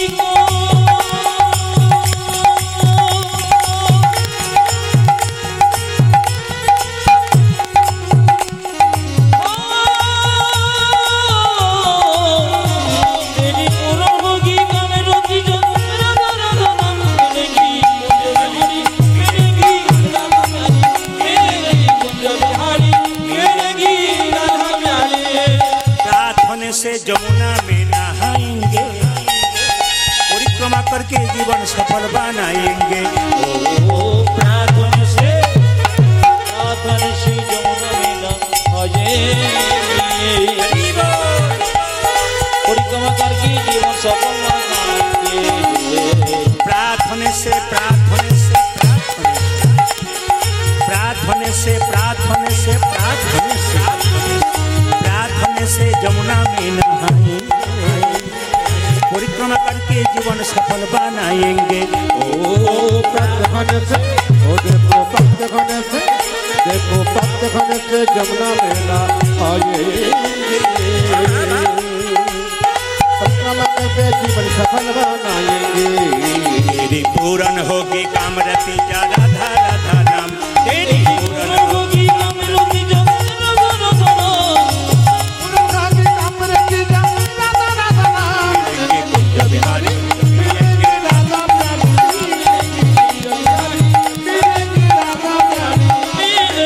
कुंज बिहारी मिलेगी राधा प्यारी दाई बुढ़ाई मिलेगी कुंज बिहारी मिलेगी राधा प्यारी राधा रानी की जय ভক্তি ভরে মাথায় কাপড়টা নিন আজকে যিনি কীর্তনের বাইনা করেছেন আপনারা গ্রামস্থ অনেকে আছেন যারা স্মৃতিচারণ করেছেন যে প্রদীপ পালকে চাই আপনাদের ভালোবাসায় বহুদিন আগে এনারা এই বাইনাটা করেছেন অনেক দিন আগে যে ছেলেটি করেছে সামনে বসেছিল তো যাই হোক তাকে আবার একজন ভক্ত বলেছেন তিনি আমার কাছে গেছিলেন খুব ভালো পরিবেশ আপনাদের সাধারণ গ্রাম হলো মানুষগুলো খুব ভালো শান্তিপ্রিয় পাশে থেকে অনেকে এসেছেন যতটুকুন এসে আজকে আলোকীর্ণ করেছেন আসরটাকে ঈশ্বরের কাছে প্রার্থনা করি সকলের কৃপা হোক আর সকলের বাড়িতে একটা করে কৃষ্ণ ভক্ত সন্তান জন্ম হোক এই প্রার্থনা করুন সকলের বাড়িতে এবং আপনারা সবাই সুখে থাকবেন ভালো থাকবেন আর একটা প্রার্থনা করবো যেন গৌর গোবিন্দের কৃপায় আপনাদের মতি থাক এবং চিরকাল যেন গোবিন্দ সেবা করে আপনার পরবর্তী প্রজন্ম যারা আসছে তারা যেন গৌর গোবিন্দের সেবা করে এই প্রার্থনায় ভগবানের কাছে নিতে হয় নিতাই গৌর হরি বল তো আমাকে বললেন যে সাধ্য বাড়ির গান এখানের ভক্তের একটা চাপ আছে বলে কি চাপ আছে না আপনার কাছ থেকে মাথুর লীলা গান করবেন তো মাথুলীলা গান তো খুব কঠিন গান ওনাকে বললাম কিন্তু আমাদের কাছে ওগুলো কোনো অসুবিধাই নেই কারণ আমাদেরকে যা বলবেন আমরা তাই করব কারণ আমরা যখন বেরোই তখন বুঝে নেবেন আমরা সেজে গুজেই বেরোই আমরা যখন বেরোবো তখন সেজে গুজে বেরোবো সবকিছু নিয়ে বেরোবো এমনি বেরোবো না আর দ্বিতীয় কথা হচ্ছে মাথায় রাখবেন এই মাথুর গানটি কঠিন হলো আজকে আপনাদের সহজ করে বোঝানোর চেষ্টা করব খালি মন নিবেশ করে শুনবেন এই মনটি গোবিন্দের চরণে দেবেন বাস আর কিচ্ছু দরকার নেই যতক্ষণ কীর্তন শুনবেন মন গোবিন্দের চরণে ছটফট নয় চঞ্চল স্থির মন ভগবানকে ভালোবাসে না দেখুন পঞ্চপাণ্ডবের মধ্যে ধর্মরাজ যুধিষ্ঠির তিনি ছিলেন খুব স্থির ব্যক্তি তিনি গোবিন্দ পেয়েছিলেন জোরে বলুন হ্যাঁ না স্থির ব্যক্তি ছিলেন কিন্তু দুর্যোধন 100 ভাই দাদা বড় চঞ্চল ছিলেন গোবিন্দ হারালেন এই সংসারে কীর্তন শুনতে এসে দেখবেন 2-4 জন খালি চঞ্চলতা এদের দেখবেন কোনোদিন উন্নতি নাই সংসার উন্নতি নাই কোনো জায়গাতে উন্নতি নেই ছটপট করে স্থির থাকলে কিন্তু উন্নতি আছে আবার দেখবেন মায়েরা যারা বাড়িতে খুব চঞ্চল তরকারিতে দুবার নুন দেয় বাড়ির লোকের কাছে গাল খাই এ হয় আর কি এগুলো চঞ্চলতার লক্ষণ কিন্তু স্থির ব্যক্তি কি করে? ঠান্ডা মাথায় সংসারে থাকতে গেলে খুব ঠান্ডা মাথায় কাজ করতে হয়। শাস্ত্র বলেছে রবি সোম মঙ্গল বুধ বৃহস্পতি শুক্র শনি। রবি যদি পৃথিবীতে সোম মানে সোম যে চল, বুঝে বুঝে চল, ভেবে ভেবে কথা বল। কথা আর তীর একই জিনিস, তীর ছেড়ে দিলে আর ঘোরাতে পারবেন না, কথা ছেড়ে দিলে আর ঘোরাতে পারবেন না। এই জন্য আমাদের কথা বলতে অনেক ভেবে, কেন বলুন তো? ক্যামেরার মাধ্যমে কথাগুলো বিশ্বের লোক দেখছে। একটা গান ছাড়ার পর 10 লাখ 5 লাখ 7 লাখ 3 লাখ লোক দেখছে। শুধু পশ্চিমবাংলার লোক দেখছে তা নয়, বিশ্বের যত জায়গায় হিন্দু আছে, এমনকি সবচাইতে আশ্চর্যের ব্যাপার, আপনার শুনলে চমকে যাবেন, প্রচুর মুসলিম ভক্ত আমার আছে, যারা কিন্তু প্রচুর ছেলে মেয়েরা, খুব কম বয়সী ছেলেমেয়েরা কলেজে পড়ে, সেই মেয়েরা ছেলেরা পর্যন্ত বলে আমরা আপনার কীর্তন শুনি। এমনকি যারা মৌলভী সাহেব তারা পেরিয়ে যায়, তারা একবার দেখলে একবার তাকায়, আপনাকে তো ইউটিউবে দেখেছি, ক্যামেরায় দেখেছি, আপনার অনুষ্ঠান দেখেছি, ভালো লাগে আপনার এই যে কথাগুলো বলে, আমি খুব খুশি হই। কেন? উনি বললেন সামঞ্জস্য করে কথা বলেন, খুব ভালো লাগে। তা আসুন ঈশ্বরের কাছে প্রার্থনা করুন যেন ভালো কথা বলতে পারি, মানুষের সঙ্গে ভালো সম্প্রীতি বজায় রাখতে পারি। এই দিকে তাকাবেন। আজকে লীলার নাম হচ্ছে ভগবান শ্রীকৃষ্ণের মাথুর লীলা। দেখুন, মাথুর লীলা জানতে গেলে জানতে হবে যে কৃষ্ণ রাধারানীকে ছেড়ে 100 বছরের জন্য বৃন্দাবন ছেড়ে মথুরায় গিয়েছিলেন। মায়েরা, মা কালীকে মা বলেছেন, মা দুর্গাকে মা বলেছেন। আচ্ছা, এইদিকে মা কালীকে মা বলেছেন, মা দুর্গাকে মা বলেছেন, আপনার রাধাকে কোনদিন মা বলেছেন? জোরে বলুন হ্যাঁ না। কোনদিন বলেছেন? আজকে কিন্তু মাথুর লীলাতে উত্তর পেয়ে যাবেন রাধাকে কেন মা বলা হয় না, কার অভিশাপে রাধারানী মা নয়, উত্তরগুলো পাবেন দেখুন। আর দ্বিতীয়, কেন কৃষ্ণ রাধাকে ছেড়ে 100 বছরের জন্য চলে গেলেন, এত প্রেম ভালোবাসা ছেড়ে চলে গেলেন কেন, তারও উত্তরটা পেয়ে যাবেন। কিরকম? একজন বললেন পালাটা ভালো করে করবেন, কীর্তনের কোনো পালা হয় না, কিন্তু যিনি বললেন পালা করবেন, কীর্তনের পালা হয় না। কীর্তনে কি হয়? লীলা হয়। পালা হয় নাটকে, যাত্রাতে। জোরে বলুন হ্যাঁ না। আর পালা আমাদের জীবনে দুটো আছে, একটি আশার পালা আর একটি, জোরে বলুন হ্যাঁ। যারা কীর্তন শুনতে এসছেন ঠান্ডা মাথায় উত্তর দিন, আপনারা যারা এসছেন তাদের আশার পালা শেষ হয়েছে না যাওয়ার পালা শেষ হয়েছে? আশার পালা। বাকি কোনটা আছে? অনেকে ভয়ে বলছে না যাবে না বলে, না না এখান থেকে নয় ওখানে যাবে না বলে। এই রাস্তা দিয়ে যখন মৃতদেহ নিয়ে যায়, বলো হরি বলো হরি, আমিও প্রণাম করি, আপনারাও প্রণাম করেন। আর কি ভাবেন বলুন তো? ও বোধহয় গেল, আমি বোধহয় যাবই না। কিন্তু যিনি মরে যান, মাচাতে হেলতে দুলতে যান, তিনি শিখিয়ে দিয়ে যান, আমি তোমাকে শিক্ষা দিয়ে গেলাম, আমি মরি নাই, আমাকে দেখে শিখে নাও, যতই সংসারে আনন্দ করো, লাফালাফি করো, আমার মতো একদিন মাচায় দুলে তোমাকে চলে যেতে হবে। কিন্তু প্রতিটি জায়গায় শিক্ষা আছে, আমরা নিই না, এইটাই আমাদের সবচাইতে দুঃখের ব্যাপার। হ্যাঁ, সবাই তাকান। সবচাইতে দুঃখ কি বলুন তো? সব দেখি, সব বুঝি, কিন্তু করতে পারি না। যেমন দেখবেন যেখানে ছাগল কাটা হয়, সেখানে দেখবেন একটা ছাগলকে কেটে টাঙিয়ে রেখে দিয়েছে, আর একটা ছাগল পাশে বসে দিব্যি কাঁঠাল চিবোচ্ছে। ও জানে না এর পরের লাইনটা ওর আছে, এই কাঁঠাল পাতা চিবোচ্ছে। কাঁঠাল খাই না, কাঁঠাল পাতা। ভাষার মধ্যে মাঝে মাঝে তাড়াতাড়ি বলতে গিয়ে ভুল হবে, একটু মানিয়ে নেবেন। আমার শিষ্য বসে আছে ডান দিকে, প্রদীপ সাহা বোলপুর, খুব বড় ভক্ত আমার শিষ্য, এবং প্রতি জায়গায় কীর্তন শুনতে যাই, এবং আমার কাছ থেকে নাম নেওয়ার পরও অনেক উন্নতি করেছে আধ্যাত্মিক চেতনার দিক দিয়ে, পরিবার গোটাই অনেকেই নিয়েছেন। তো আপনাদের কাছে নিবেদন রইল, যে যেখানে বসে আছেন একটু মাথায় রাখবেন যে ভগবান শ্রীকৃষ্ণ মাথুর লীলা করলেন কেন। একদিন কৃষ্ণ রাধাকে ছেড়ে বিরজার কুঞ্জে লীলা করছে। জিজ্ঞেস করবো সবাইকে, কার কুঞ্জে? জোরে বলুন। বিরজার কুঞ্জে। শ্রীদামকে বলল, শ্রীদাম তুই দরজায় দাঁড়িয়ে থাক, যদি কেউ আসে আমার অনুমতি ছাড়া ঢুকতে দিবি না। এখন শ্রীদাম কি করেছে? মা দরজায় দাঁড়িয়ে আছে, কাউকে ঢুকতে দেবে না বলে, আর কৃষ্ণ বিরজার সঙ্গে ভেতরে লীলা করছে। এদিকে একজন বিনা বাজাতে বাজাতে ওই রাস্তা দিয়ে আসছে। কে বলুন তো? জোরে বলুন। এমন ভাবে বলছেন যে আপনাদের পাড়ার লোক বোধ হয়। না না, আমি ওই নারদের কথা বলিনি যে আমার কথা আপনাকে, আপনার কথা আমাকে বলে ঝগড়া লাগাবে। আমি ওই নারদের কথা বলছি যে ভক্ত ভগবানের মিলন ঘটিয়ে দেবে। তো নারদ কি করছে? বিনা বাজাতে বাজাতে চললো কোথায়? কৃষ্ণ কৃষ্ণ বলে বিরজার কুঞ্জের দিকে যাচ্ছে, আর গাইতে গাইতে যাচ্ছে, তিনি রবিদারি বিদারি অলোক বিহারী বিহারী নামের বর্ণে বর্ণে সুধা ঝরে।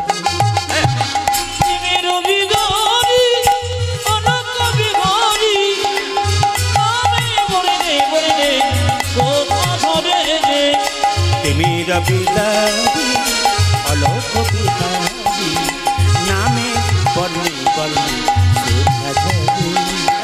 তুমি রবিদারে অলোক বিহারী নামে বর্ণে বর্ণে সুধা ঝরে। শিরোমণি করুণার খনি তুমি তুমি দয়াল শিরোমণি করুণার খনি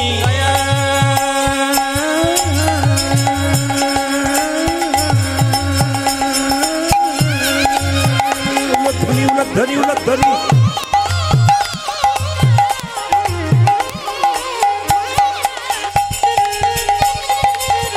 ও তুমি দয়াল শিরোমণি করুণার খনি দয়াল শিরোমণি করুণার খনি তুমি তুমি দয়াল শিরোমণি করুণার খনি তব চরণ দাও কৃপা করে আনন্দে দাও কৃপা করে শিবের বিদারি তুমি হরি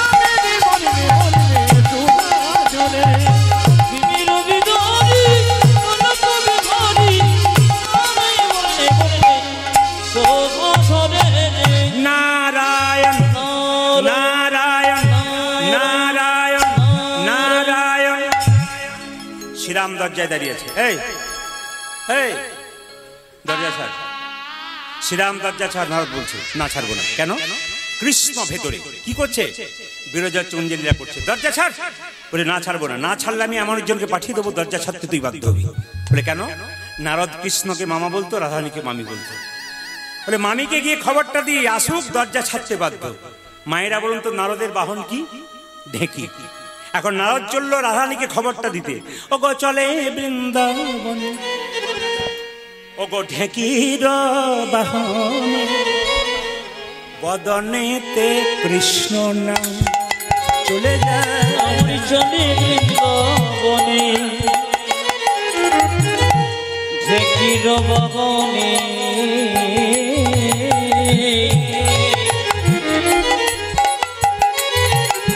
চলে বৃন্দাবনে ঢেকির বাহনে বদনে কৃষ্ণ নাম চলে বৃন্দা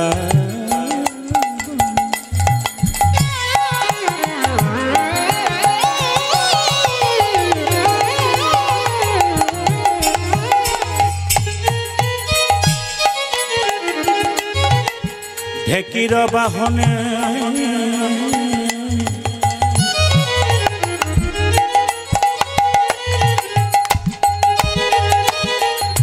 বদনেতে কৃষ্ণ নাম চলে যায় চলে যাবনে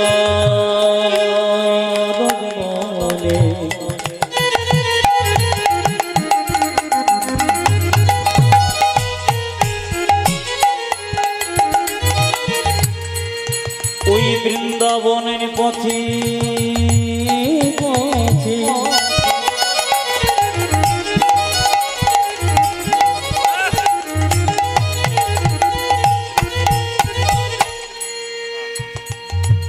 চলে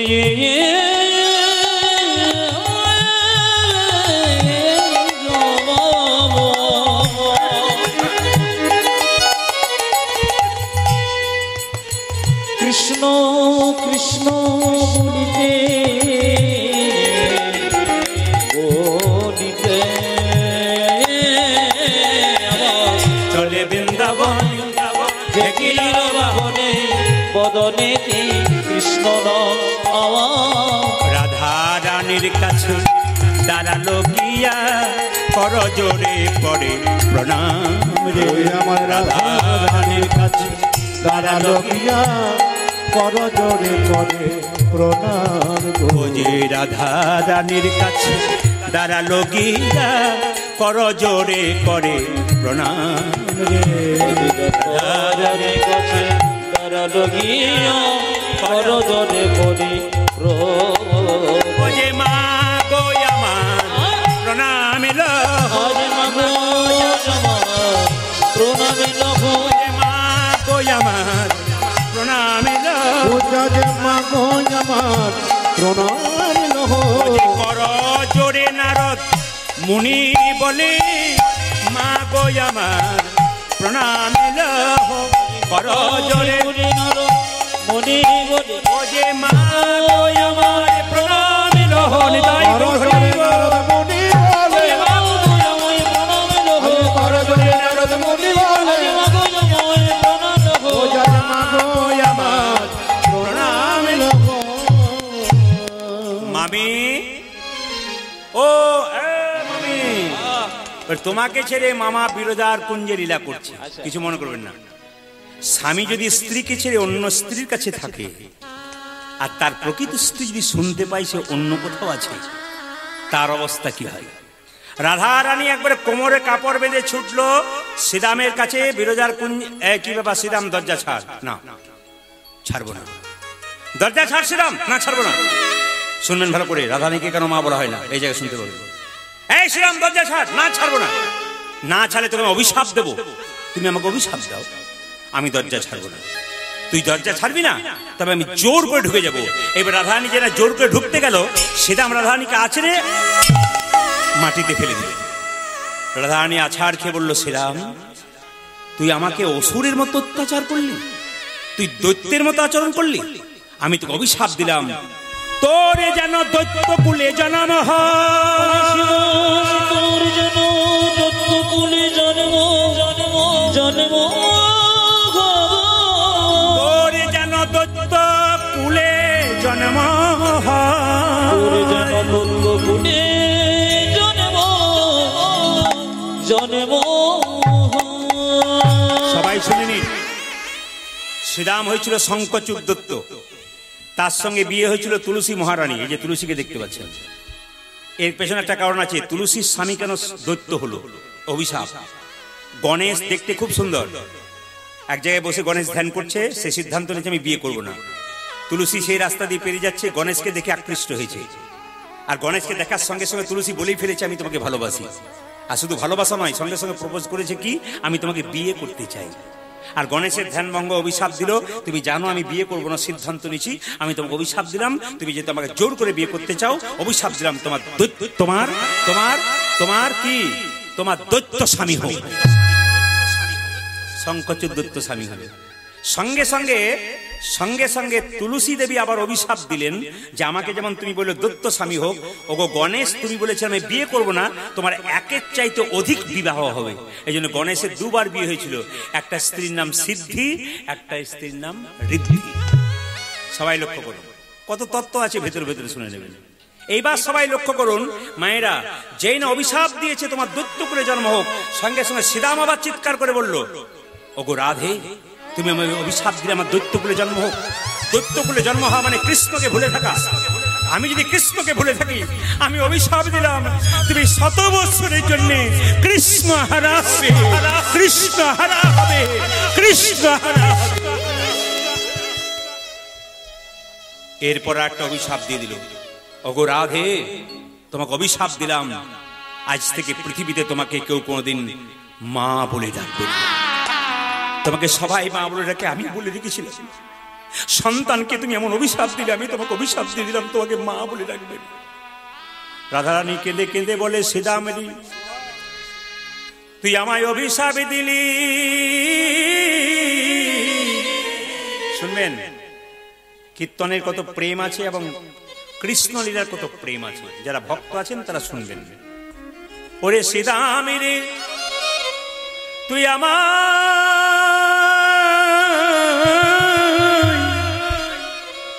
আমায় অভিশাপ দিলি, আমি যেন মা না হতে পারি, এতে আমার কোনো ক্ষতি নাই, আমি মা হব না। কিন্তু তুই এর পরে যে অভিশাপ দিলি ওটা আমি সইতে নারব। তুই আমায় বললি 100 বৎসরের জন্য কৃষ্ণ হারা হবে। ওরে শ্রীরামের তুই জানিস কি না জানি না, আমি শাশুড়ি ননদিনীর বাড়িতে বাস করি, দিনান্তে একবার কৃষ্ণ বলে কাঁদতে পাই না, কৃষ্ণ বলে কাঁদতে পাই না। এখন যদি আমি কৃষ্ণ হারা হয়ে যাই, তবে কি নিয়ে বেঁচে থাকিব? তুই অভিশাপ ফিরিয়ে নে, শ্রীরামে বলল, তুমি যেমন আমাকে অভিশাপ দিলে দৈত্যকুলে জন্ম হোক, যেমন তুমি ফিরিয়ে নিতে পারলে না, আমি অভিশাপ দিলাম 100 বছরের জন্য কৃষ্ণ হারাবে। কেঁদে কেঁদে বলল, শ্রীরাম রে, আমি একটা কৃষ্ণ, এখানে বড় গান আছে, করব বড় গান আছে কিন্তু, হ্যাঁ এটাও করা দরকার আছে। লোকে বলবে জানে কিনা, একবার চান্স দেখব। আমি আগেই বলেছি সেজে বেরোই, আবার বেশি বড় গান করতে গেলে সেই সময় দেখবে অনেকে আবার ধূমপান পাই, ওটাও দেখেছি। বড় গান শুরু করলে চল একবার ঘুরে আসি, একটু ছোট করে গাই। সবাই শুনবেন মন দিয়ে, একবারে যখন শুনতে চাইছেন একটু শুনিয়ে দিই ছোট করে। ওরে শ্রীরামেরই আমি একটা কৃষ্ণ প্রেমের বীজ রোপণ করেছিলাম, আমার মনে বড় আশা ছিল সেই অঙ্কুর হতে বীজ হবে। আহা, সেই বীজ হতে অঙ্কুর হবে, চারা গাছ হবে, গাছ হবে, তার শীতল তরুর ছায়ায় তাপিত পরাণে জুড়াইয়ে নেব। কিন্তু কি হলো জানিস শ্রীরাম রে, আরে আরে প্রেম অঙ্কুর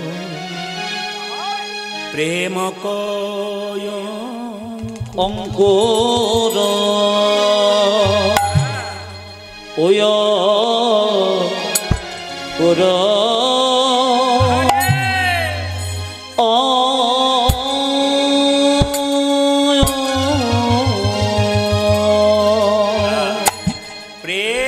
প্রেম কুয়ঙ্কুর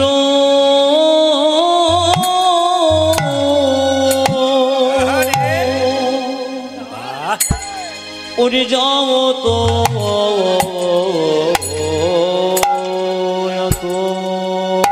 বুড়ে হারি ও ওয় ভে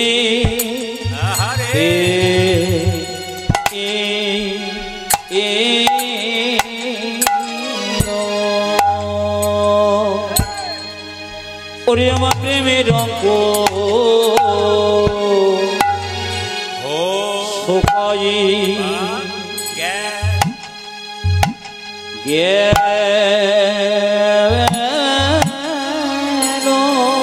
কৃষ্ণ প্রেমের অঙ্ক ও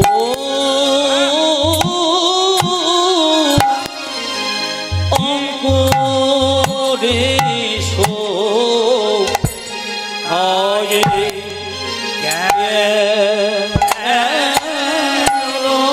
কৃষ্ণ প্রেমের অঙ্কু বাবা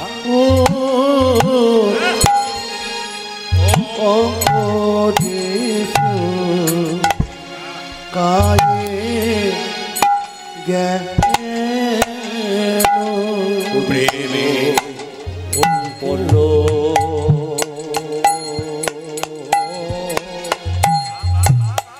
পড়ল হতে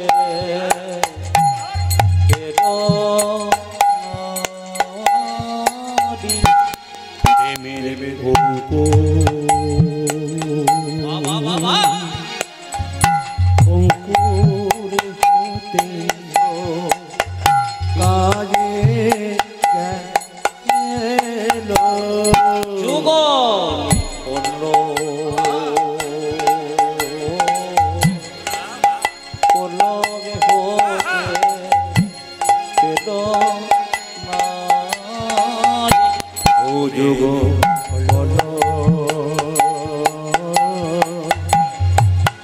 চলবে হতে পেল কৃষ্ণ প্রেমী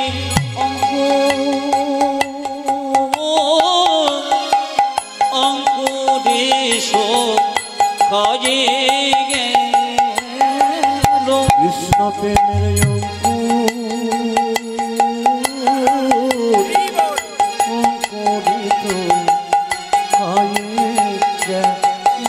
গেল প্রেমের অঙ্কুরেশ কাজে গেল কৃষ্ণ প্রেমের অঙ্কুরিত কাজে গেল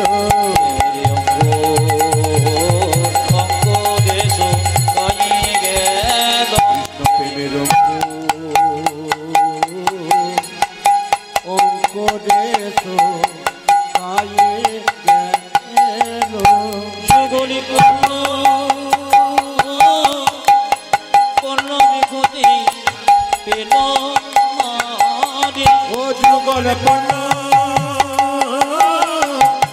পল্লবে হতে এলো না রে। যুগল পল্লবে হতে এলো না রে। ও যুগল পল্লবে হতে এলো না রে। অঙ্গরে শুকায়ে গেল, অঙ্গরে শুকায়ে গেল, প্রেমের অঙ্গরে শুকায়ে গেল। অঙ্গরে শুকায়ে গেল, উলধ্বনি মায়েরা অঙ্গরে শুকায়ে গেল। প্রেমের অঙ্গরে শুকায়ে গেল, প্রেমের অঙ্গরে শুকায়ে গেল। প্রেমের অঙ্গরে শুকায়ে গেল, প্রেমের অঙ্গরে শুকায়ে গেল।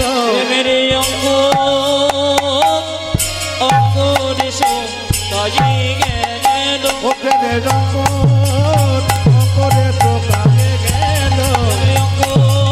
অঙ্গরে শুকায়ে গেল।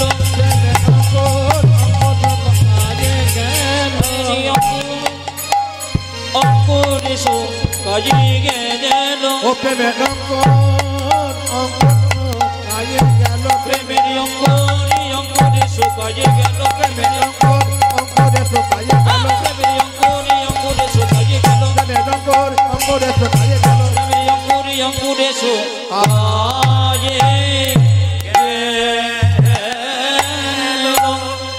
অররে প্রেম গো, প্রেম প্রেম গো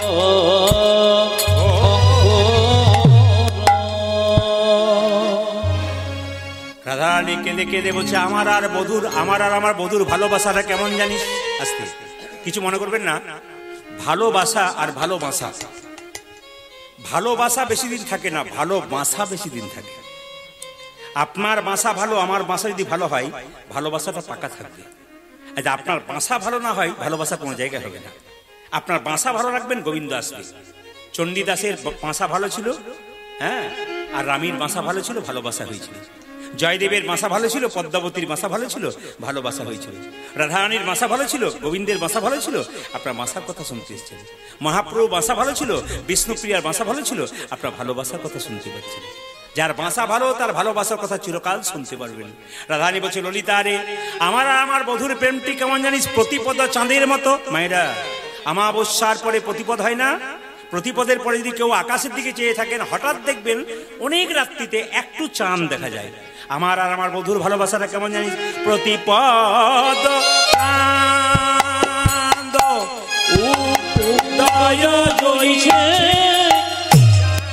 জমে প্রতিপদ চাঁদ, কিবা প্রতিপদ চাঁদ, ও কিবা প্রতিপদ চাঁদ, কিবা প্রতিপদ ও চাঁদ, কিবা প্রতিপদ চাঁদ, প্রতিপদ চাঁদ উদয় হইছে জমে সুখনব, ওই গেল নই রাশিরে, আহা মরি রে সুখনব, ওই গেল নই রাশ।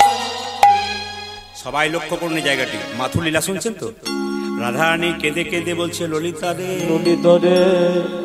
আমার বধুর ভালোবাসাটা সবাই দেখতে পেল। প্রেম, কীর্তন প্রেমী জিনিস। আমার বধূ বলল, আমি আজ যাব, কাল ফিরে আসবো। রাধারানীকে ললিতা বলছে, আচ্ছা তোর কৃষ্ণ যখন বৃন্দাবন ছেড়ে মথুরায় যাচ্ছিল, অক্কুরের রথে চেপে, দেখুন অক্কুর একটা স্বভাব ছিল, শুনবেন ভালো করে। অক্কুর কৃষ্ণকে নিয়ে যাচ্ছে, যখন কৃষ্ণকে নিয়ে যাচ্ছে তখন রাধারানীকে সখীরা বলছে, হ্যাঁ রে, যখন অক্কুর নিয়ে যাচ্ছিল কৃষ্ণকে, তখন তুই বাধা দিলি না কেন? তাহলে সে যেতে পারতো না, এত কান্নাকাটি তোর হতো না।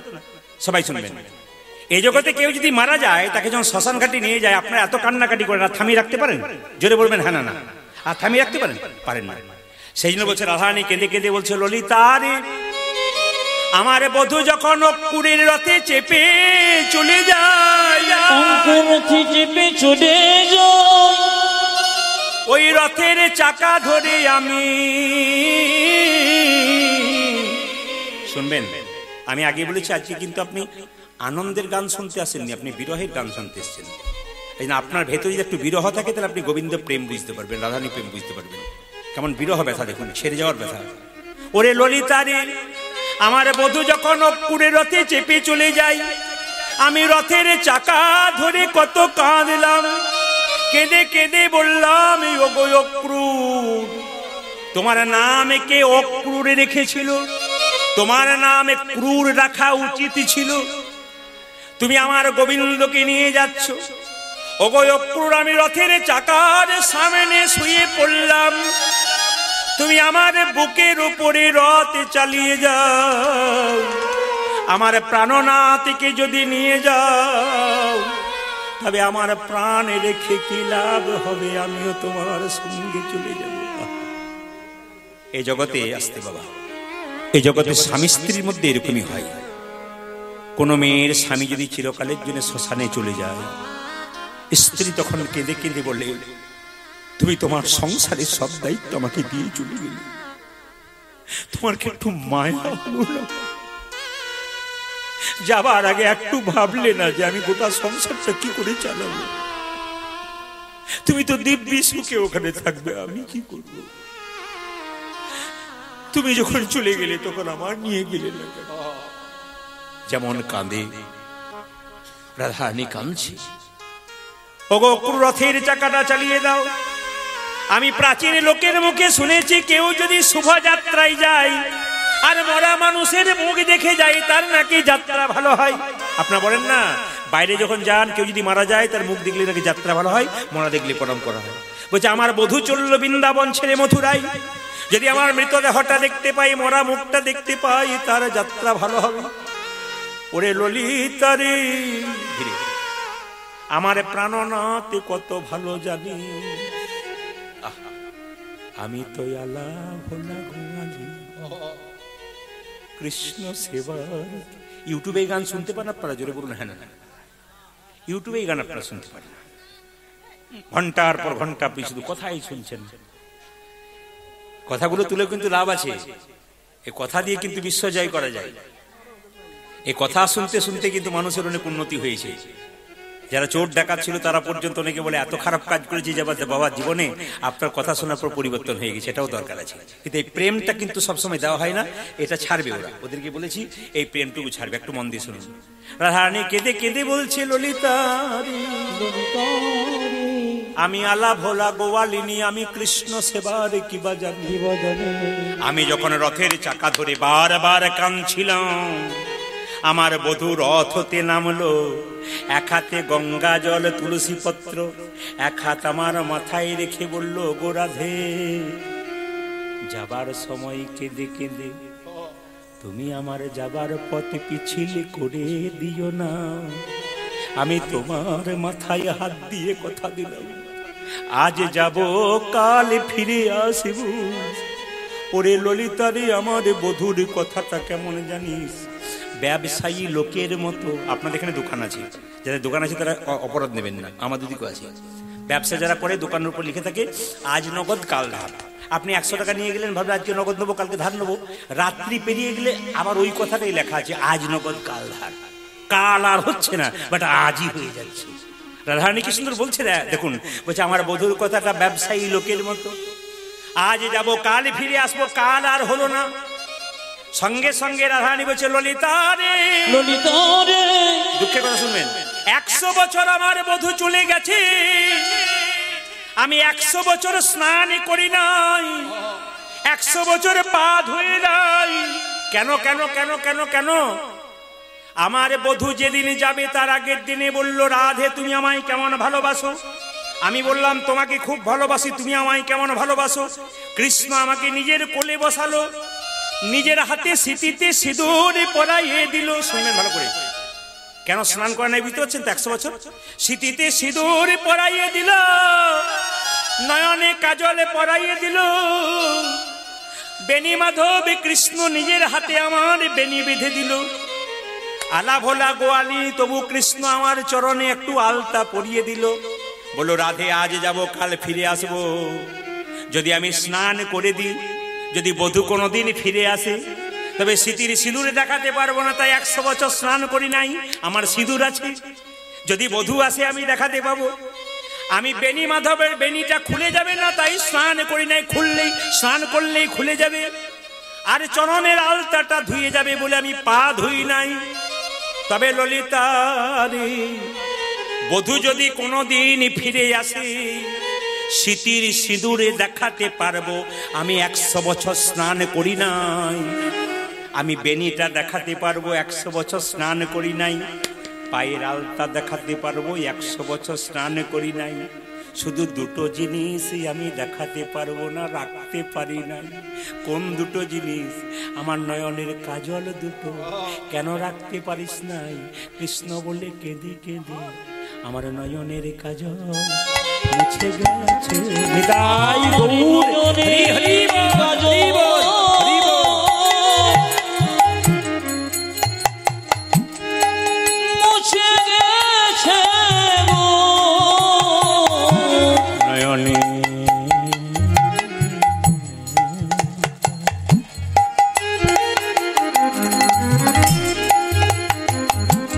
মুছে গেছে ও আমার নয়নের কাজল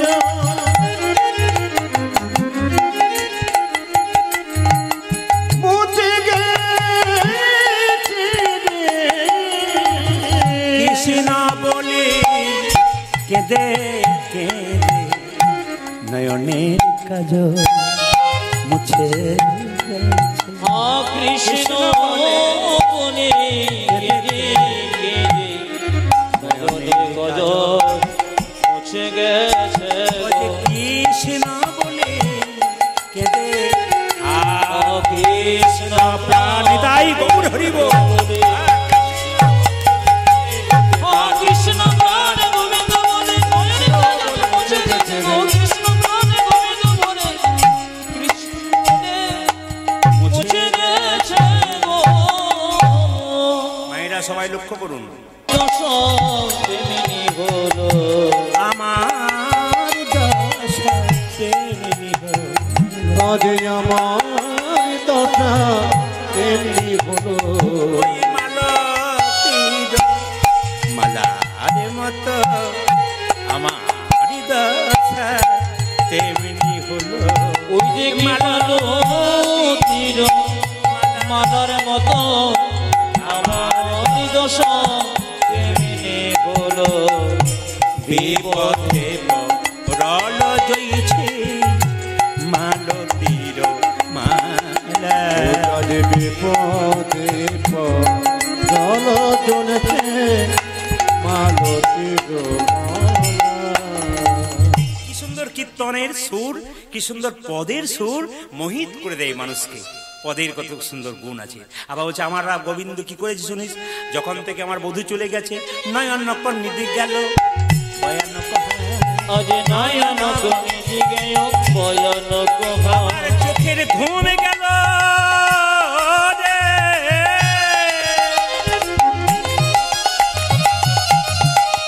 আমার মুখের হাসি গেল, আমার সব গেল রে। এই যে, ও যাতে নয়ন কনিল গেল ভয়ানক এই যে, সুখ গেল প্রিয়া সঙ্গে, দুঃখ হাম পাশরে। ও যে সুখ গেল প্রিয় সঙ্গী দুঃখ ভাব। আমার সুখ গেল প্রিয়া সঙ্গে, দুঃখ হাম পাশরে। জয় সুখ গেল প্রিয়া সঙ্গে, দুঃখ আমার নাই নয়নে নিদ্রা নাই।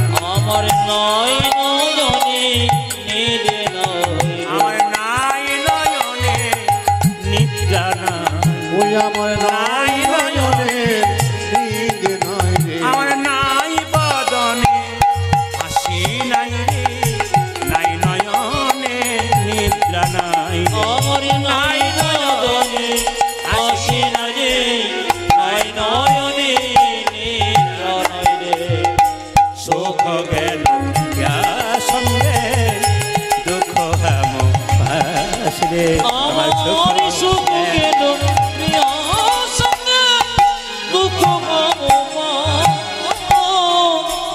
বলে না স্বামী চলে গেল, বেঁচে থেকে কি লাভ আছে, বিষ এনে দে আমায়, বিষ। শুনবেন, ঝাঁপতালের উপরে গানগুলো হবে, শুনবেন। কেঁদে কেঁদে রাধারানী বলছে বিষ এনে দে। সোজদি তেজল, কথাগুলো শুনবেন গানের। সোজদি তেজল কাজ কি এহো জীবন, সোজদি তেজল কাজ কি এহো জীবনে, সোজদি। এই গান আমাদের বীরভূম, খুব মনের মতো গান। এই গান মুর্শিদাবাদ, এই গান নদিয়া, এই গান উত্তর দিনাজপুর, এই গান দক্ষিণ দিনাজপুর, এই গান বাংলাদেশ। এই গান যদি শুনে পাগলের মতো লুফে নেয়। কিন্তু এই গান হুগলিতে চলবে না, এই গান দক্ষিণে চলবে না, এই গান অন্যদিকে চলবে না, কারণ ওইখানে ভক্তলীলা গাইতে হবে, একবারে বেশ নেচে ভালো করে বিভিন্ন রকম সুর দিয়ে গাইতে হবে। তাই যেখানে যেমন সেরকম আমাদের গাইতে হয়। এই বীরভূমের খুব একটা প্রিয় সম্পদ, কারণ বীরভূমে কীর্তনিয়া আমরা যখন যেখানে যাই সবাই সম্মান করে। বীরভূমে কীর্তনিয়া মানে জেনে শুনে আসে এবং পদাবলীর সঙ্গে কীর্তন করে। এই জন্য বীরভূমে কীর্তনিয়াকে প্রতিটি জায়গাতে, অন্তত যে কীর্তনিয়া হোক, বীরভূমে কীর্তনিয়াকে সম্মান সবাই দেয়। তাই সবাই লক্ষ্য করুন কি বলছে, সোজ কাজ কি এহো জীবন, আজ সোজদি তেজল কাজ কি এহো জীবনে, কাজ কি এহো জীবনে, সোজদি তেজল কাজ কি এহো জীবনে। দাঁড়িয়ে আছিস কেন? আনো হো সখী গরল করি গ্রাসে, আরে কি বা বিষ এনে দে। সখী গল করি রসে মরি করে, আনো হো সখী গরল করি গ্রাসে, আরে কি বা ইয়ানো সখী গরল করে ডাকে, আরে কেবা। আমার স্বামী যদি চলে যায়, আমায় দে দে গরল এনে দে, সখী আমায় যেতে করো এনে দে রে, দে দে গরল এনে দে। তুই আমায় দে দে গরল এনে দে রে, গরল খেয়ে প্রাণতে জীব, দে দে গরল এনে দে দে। গরল খেয়ে প্রাণতে জীব দে দে করো দে দে দে রে। গরল খেয়ে প্রাণতে জীব, দে দে গরল এনে দে দে। আমি গরল খেয়ে প্রাণতে দিব, দে দে গরল এনে দে রে। রানী প্রথমে এসে ললিতা বিষ এনে দে, আমি আর বাঁচতে চাই না, আমার চলে গেল পতি। সঙ্গে সঙ্গে বলছে আমি যখন মরে যাব আমাকে একটা কাজ করবি, আমাকে আগুনে পোড়াবি না, জলে ভাসাবি না, কি করবি, নীরে নাহি দা অনলে নাহি দা, নীরে নদী রোদে মননে ডোলে, নীরে নাহি দা ধোবি, অনলে নাহি দা হবি। আজ নিজে নাহি তারবি, অনলে নাহি তারবি। রাখবি তরু তমাল ডাল, রাখবি করো তোমার নামে, আরে কি মো রাখবি তরু তমাল ডালে, আরে কিবা। আমি যখন মরে যাব আমাকে আগুনে পোড়াবি না, জলে ভাসাবি না, আমায় তমাল ডালে বেঁধে রাখ। আমার তোমার ডালে বেঁধে রাখি, তমাল ডালে বেঁধে রাখ। তুই আমায় তমাল ডালে বেঁধে রাখি, মরিলে আমার দেহ তমাল ডালে বেঁধে রাখ। মরিলে মরি দেব তোমার ডালে বেঁধে রাখি, মরিলে আমার দেহ তমাল ডালে বেঁধে রাখ। আজ মরিলে আমার দেহ তমাল ডালে বেঁধে রাখি। রাখবি তরু তমাল ডালে, আরে কি বা রাখবি করো তোমার নামে, আরে কি মো এই ললিতা, আমার দেহটা আগুনে ভাসাবি না, জলে আগুনে আগুনে পোড়াবি না, জলে ভাসাবি না, আমার দেহটা তমাল গাছে বেঁধে রাখবি। বলছে কেন তুই এত সব করছিস, আগুনে পোড়াবো না কেন? কৃষ্ণ প্রেম আগুনে আমার দেহ পুড়ে ছাই হয়ে গেছে, তাই পোড়া দেহ পোড়া দেহ পোড়া শরীর। এরা দুভাবে মানুষ জ্বলে, একটা চিন্তাতে একটা চিতাতে। একটা চিন্তায় চিন্তায় ঘরে জ্বলে, একটা চিতায় জ্বলে। কি বলছে? আমার পোড়া দেহ পোড়া আমায় পোড়া দেহ পোড়াতে নানে, পোড়া দেহ পোড়া সখী আমার পোড়া দেহ পোড়া শরীর। প্রেম আগুনে পুড়ে গেছে পোড়া দেহ পোড়া কৃষ্ণ প্রেম আগুনে পুড়ে গেছে পোড়া দেহ পোড়া শরীর। প্রেম আগুনে পুড়ে গেছে পোড়া দেহ পোড়া। কৃষ্ণ প্রেম আগুনে পুড়ে গেছে পোড়া দেহ পোড়াতে নানে। আচ্ছা জলে কেন ভাসাবি না জানিস? আমার শরীরে কৃষ্ণ নামে লেখা থাকবে।